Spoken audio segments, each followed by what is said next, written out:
Representative Thielen. Thank you. Mr. Speaker, I'm rising in support of this measure. In support, please proceed. But I'd like to make some comments about it. I'm hoping that we'll have some consideration in relation to these comments when the bill moves forward to the Senate.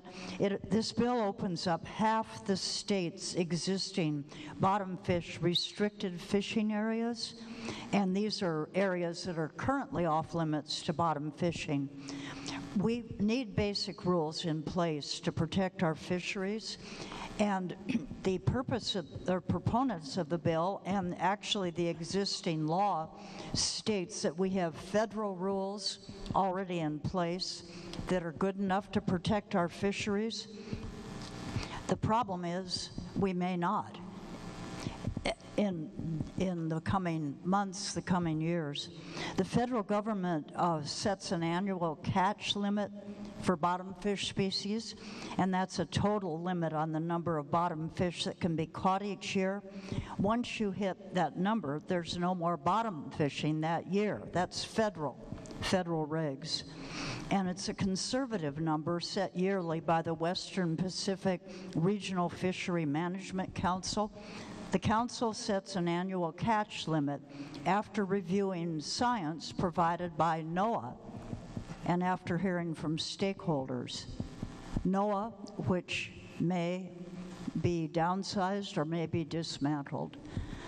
The council's rules then have to be approved by the Secretary of Commerce and make it through the federal rulemaking process. So the council's rules are enforced by NOAA and the DLNR as well, which helps out where we're directed to do it so. The DLNR, by the way, is a voting member on the council. Okay, that process works well, and the bill makes sense. But I asked some questions of the members. What happens if the new federal administration is directed to dismantle these restrictions? What if the Secretary of Commerce starts refusing to approve new annual catch limits? What happens if NOAA is downsized or dismantled? And then in the future, Mr. Speaker, Hawaii's fisheries could have very little protection left. Our bottom fish stocks could be completely fished out, and the ecosystem could be devastated for future generations. So I think what we could do, and I hope this happens as this bill moves forward on the Senate side, we should specify in this bill that if a new federal annual catch limit is not set, Hawaii will reuse the previous annual limit until a new one can be established. Therefore, we're protecting our resource. We should also make sure that we have the ability to take over on the state level for the work that NOAA and the Western Pacific Regional Fisheries Management Council currently do on the national level, both for NOAA's good work gathering strong scientific evidence and for the Council's work at taking that evidence and stakeholder input to set good yearly limits.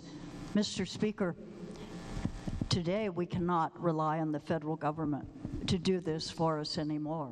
So as these kinds of measures move forward, we've got to make sure that we as a state are putting in place laws that will protect our natural resources. This is an excellent bill to do that, and I would ask on the Senate side or in conference committee, we put those protections in, because we all know that it's a different situation today, and one where the administration is not showing that it cares that much for protecting our natural resources. Thank you.